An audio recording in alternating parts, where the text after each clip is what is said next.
I'm sure this title is going to get me some hate just instantly from that, which ironically helps to prove my point. What inspired this video was an article from the New York Times. It was called How Trump Ruined Political Comedy, or something slightly to that effect.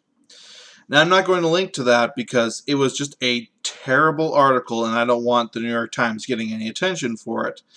If you need to view it, I would strongly recommend finding an archive of it.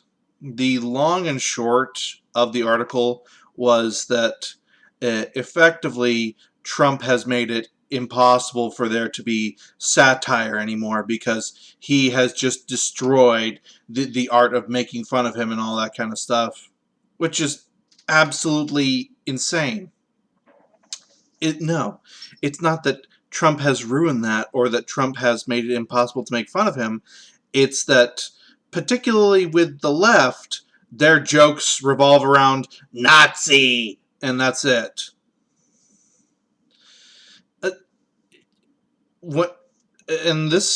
They even touch on what I think is the actual root cause of the problem in the article itself.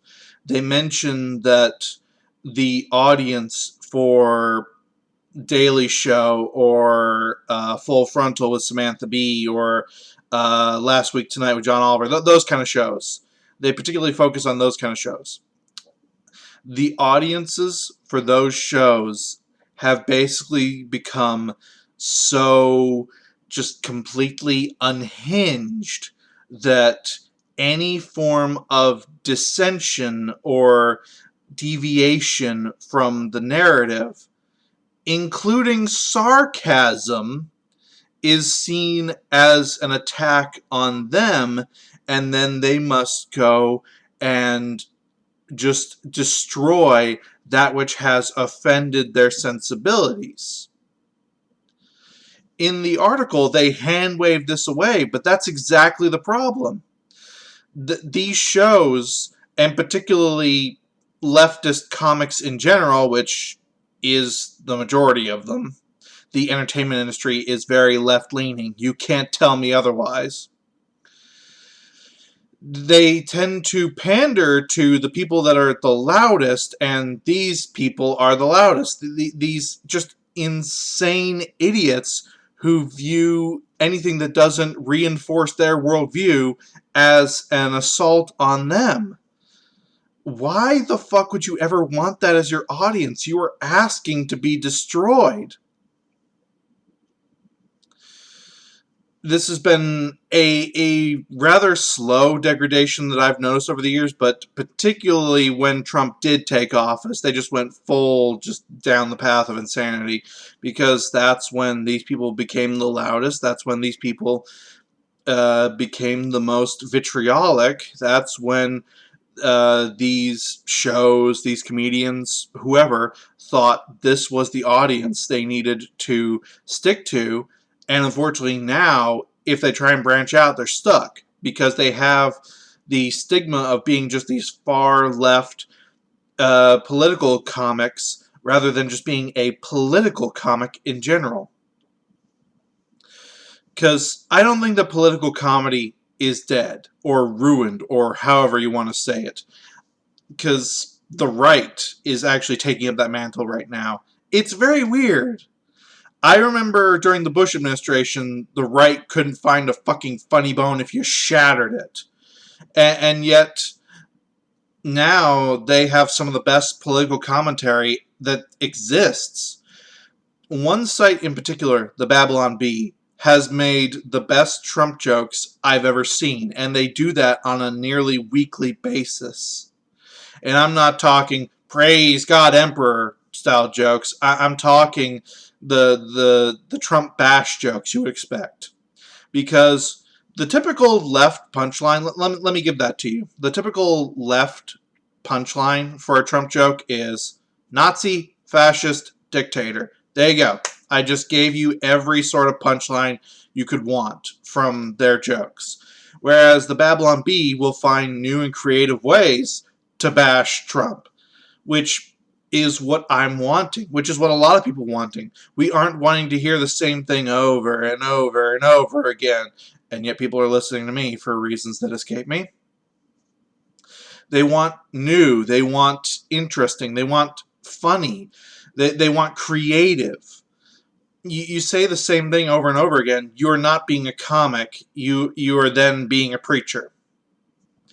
George Carlin is very well known for always being creative and spinning his ideas. He would, if his mantra was effectively, he would say a joke or routine until he showed it in a special or wherever, and then he would retire that. He viewed it being brought to the wider world all at once as the death nail of that joke, and he needed to move on and create new material.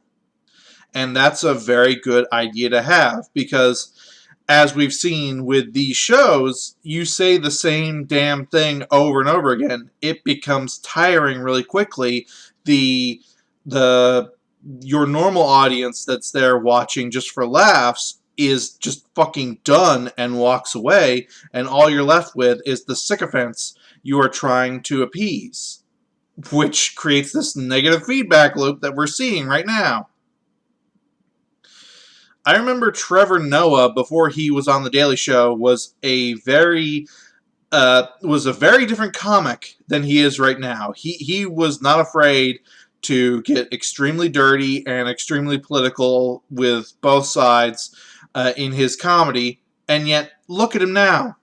He's devolved into what the right would say is a parody of a leftist comic, and yet that's what he does. That's all he does anymore. It's terrible. It's really sad.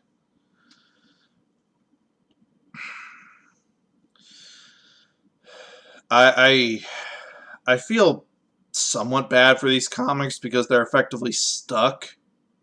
It's like the Comics Code Authority of old. Yeah, you don't have to do what the Comics Code says, but if you don't, you're screwed, and you'll never see another thing again.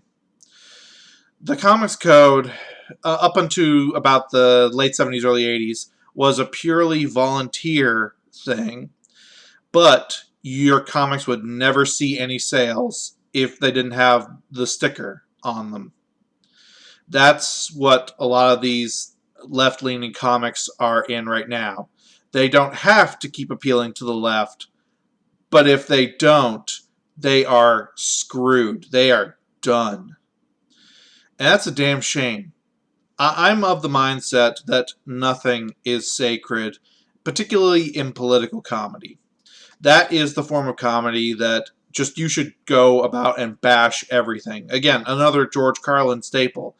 He, as an example, he himself said that he was a feminist and believed in feminist ideals.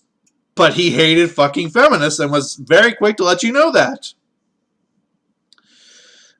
And you will not hear that from extreme leftist comics anymore. It just does not happen. The further left you go, the less likely you are ever to hear them make a joke about their own side. And that's the problem. If you can't make fun of yourself, who the fuck can you make fun of? I think that that's one of the things that's helping the right now. That they still remember when they were the extreme religious right, and now that they've become the shitlord right, they are very happy to make fun of just how terrible they were back in those days. They're very happy to parody their own beliefs and policies. Again, Babylon Bee, very religious. They will make fun of religion like nobody's business. It's mind-boggling how, in the course of just 10 years, the left did become effectively a parody of itself. And that's the sad part. They became so entrenched in that, they just basically got a stick up their ass, and they lost any sense of humor at all.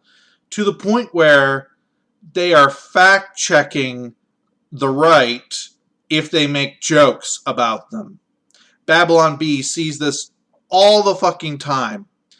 Politico, Facebook, Twitter, etc. They will fact check and remove jokes from the Babylon Bee because, oh, well, that's not what really happened. Yeah, no shit, that didn't happen. It's called a joke, you idiot. And again, it's very weird and very telling that this doesn't happen to The Onion. The Onion has it happen where people think that their articles are genuine some years later, or that they were prophetic some years later, but they never get fact-checked and removed because of that. Whereas Babylon Bee, their shit gets taken out all the fucking time.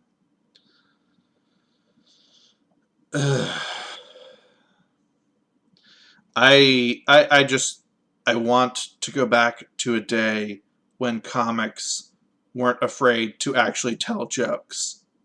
Strange, isn't it? I want to go back to a day where people were perfectly fine with telling jokes about, hell, themselves, but their own groups as well.